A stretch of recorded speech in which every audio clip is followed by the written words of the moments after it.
ఆంధ్రుల కళల స్వప్న రాజధాని అమరావతి నిర్మాణ పనులు తిరిగి ఊపందుకుంటున్న నేపథ్యంలోనే రాష్ట్ర ప్రభుత్వం గతంలో నిర్ణయించినటువంటి మాస్టర్ ప్లాన్ ప్రకారమే నిర్మాణ పనులు ఉంటాయనే అంశంపై స్పష్టత ఇప్పటికే ఇచ్చింది.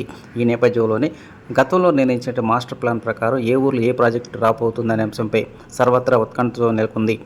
మరోవైపు వచ్చే డిసెంబర్ నెల నుంచి రాజధాని నిర్మాణ పనులు చేపట్టడానికి ఇప్పటికే కసరత్తు మొదలుపెట్టినట్టు మంత్రి నారాయణ ప్రకటించారు.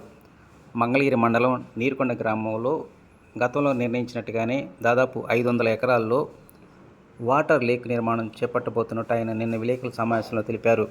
వాస్తవానికి రాష్ట్ర ప్రభుత్వం ఎంతో ప్రతిష్టాత్మకంగా 217 కిలోమీటర్ల విస్తరణలో అమరావతి రాజధాని నగరాన్ని నిర్మిస్తుంది. వాటిలో నవనగరాలైనటువంటి ఎంతో కీలకంగా ఉన్నాయి.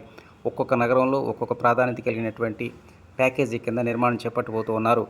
ఇక మంగళగిరి మండల పరిధిలో ఉన్నటువంటి నీరుకొండ గ్రామం కొండ ప్రక్కనే ఎంతో చారిత్రాత్మకమైనటువంటి విలువైనటువంటి ఈ ప్రాంతంలో ఓ ప్రాజెక్టు నిర్మించాలని రాష్ట్ర ప్రభుత్వం నిర్మించింది. ఈ వాటర్ లేక్ అంటే నీటి సరస్సుతో పాటు దానికి అనుబంధంగా open theatre, rest rooms, food court, cell point కేంద్రాలతో పాటు మ్యూజియం, ఆడిటోరియం లాంటి అన్ని కీలకమైనటువంటి ప్రాజెక్టులు ఇక్కడ రాబోతున్నాయి. సుదూర ప్రాంతాల నుంచి వచ్చేటువంటి టూరిస్టులు కావచ్చు, ఆ ప్రాంతంలో ఉన్నటువంటి ప్రజానికం కావచ్చు, ఎవరికైనా సరే ఆనందం, ఆరోగ్యానికి సంబంధించినటువంటి ఈ నిర్మాణ పనులు అనేటువంటివి చేపట్టబోతున్నట్టు ఆయన విలేకరుల సమావేశంలో తెలియజేశారు.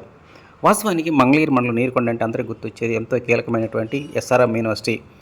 ఈ ఎస్ఆర్ఎం యూనివర్సిటీ రాష్ట్ర జాతీయ స్థాయిలోని మంచి గుర్తింపు కలిగినటువంటి విద్యార్థులు ఇక్కడ విద్యను అభ్యసిస్తూ ఉన్నారు. రానున్న కాలంలో ఈ ప్రాజెక్ట్ నిర్మాణం పుణ్యమంటూ నీరుకొండ గ్రామం చుట్టుపక్కల మాత్రం కొత్త కళ సంతరించుకునే అవకాశాలు బాగా ఉన్నాయని గ్రామస్తులు ఆనందం వ్యక్తం చేస్తూ ఉన్నారు.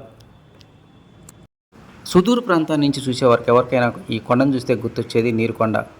ప్రస్తుతానికి పూర్తి రైతాంగ వాతావరణంలో, ప్రశాంతమైన వాతావరణంలో దర్శనమిస్తున్నటువంటి ఈ గ్రామం అనేటువంటిది అమరావతి నగరం నిర్మాణం పూర్తయితే మాత్రం ఓవైపు జాతీయ అంతర్జాతీయ విద్యార్థులతో కలకలాడేటువంటి ఎస్ఆర్ఎం యూనివర్సిటీతో పాటు దాదాపు 500 ఎకరాల విస్తరణలో నిర్మాణం చేపట్టబోతున్నటువంటి ఈ వాటర్ లేక్ పుణ్యమంటూ పూర్తిగా సందడి వాతావరణం నెలకొంటుందనేటువంటి నమ్మకం ఈ ప్రాంత ప్రజానీకంలో గాఢంగా ఉంది.